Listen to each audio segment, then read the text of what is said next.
यह कहानी है हमारे गांव के रघु दादा की। कुछ साल पहले की बात है। उनकी उम्र लगभग 60 साल रही होगी। उनकी बेटी कुसुम की नई नई शादी हुई थी। प्रथा के अनुसार वे बेटी के ससुराल भार लेकर गए थे। लौटते लौटते देर हो गई। उस समय गांव में कोई मोटर गाड़ी नहीं थी। रघु दादा पैदल ही लौट रहे थे। सामने दो रास्ते थे, एक लंबा और सुरक्षित, दूसरा छोटा लेकिन जंगल और श्मशान घाट से होकर गुजरने वाला। गांव में महीनों से एक ही बात चल रही थी। अमावस्या की रात जो भी उस श्मशान वाले रास्ते से गुजरता है, सुबह उसका बिखरा हुआ शरीर मिलता है। हड़बड़ाहट में रघु दादा के दिमाग से यह बात निकल गया था और वे जंगल वाले रास्ते पर चल पड़े।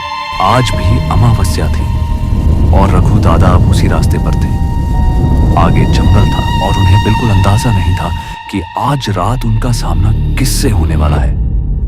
सुनसान जंगल में रघु दादा अपनी कदम तेजी से आगे बढ़ा रहे थे कि तब अचानक रुक गए। तभी हवा में कच्चे मांस की गंध उन्हें महसूस होने लगा। वो आगे देखे तो वो बिल्कुल जंगल का आखिरी छोर में थे। सामने नदी का किनारा और पास में श्मशान घाट। आधी जली चिता धधक रही थी। ठंडी हवा चलने लगी। राख उड़कर हवा में घूम रही थी। जंगली कुत्तों की आवाज गूंजने लगी। तभी आसमान में बिजली कड़की और एक पल के लिए पूरा इलाका रोशनी से भर गया। एक पल में रघु दादा ने देखा जमीन पर एक इंसान का बिखरा हुआ शव पड़ा था। हड्डियां बाहर निकली हुई, चारों तरफ जमा हुआ खून।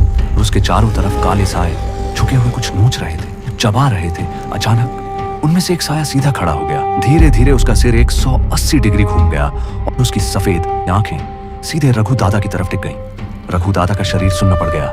वे पीछे देखे तो घना अंधेरा और आगे मौत का मंजर।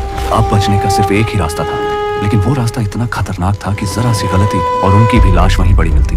रघु दादा समझ गए, अब भागे तो मारे जाएंगे। उन्होंने कांपते हाथों से अपनी धोती छोड़ दी, बाकी कपड़े उतार दिए और चिता की राख अपने पूरे शरीर पर मल ली। धीरे धीरे वे उन्हीं सायों के बीच जाकर खड़े हो गए। वे उनकी तरह झुकने लगे, गर्दन टेढ़ी करने लगे, हाथ अजीब तरह से हिलाने लगे। कुछ पल तक सन्नाटा रहा। फिर एक साया उनके बिल्कुल पास आया। बहुत करीब से उसने रघु दादा के चेहरे को सूंघा और फिर अपने नुकीले हाथ से उनके कंधे पर खरोंच लगा दी। रघु दादा दर्द से चीखना चाहते थे, लेकिन उन्होंने खुद को रोक लिया। कुछ देर बाद भूत फिर शव नोचने लगे। मौका मिलते ही रघु दादा पीछे हटे और अचानक पूरी ताकत से दौड़ पड़े। पीछे से डरावनी चीखें गूंजने लगी, जैसे पूरा जंगल उनका पीछा कर रहा हो। किसी तरह वे गांव पहुंच गए। उस रात वे बच गए, लेकिन अगली सुबह जब उन्होंने आईने में देखा, उनके कंधे पर वही खरोंच थी और उस खरोंच से हल्की हल्की राख झर रही थी। और कुछ महीनों बाद लोग कहने लगे, अमावस्या की रात श्मशान घाट पर एक नया साया भी दिखता है जो बिल्कुल रघु दादा जैसा लगता है। शायद उस रात भूतों ने उन्हें जाने नहीं दिया था, बस उन्हें अपने जैसा बना लिया था।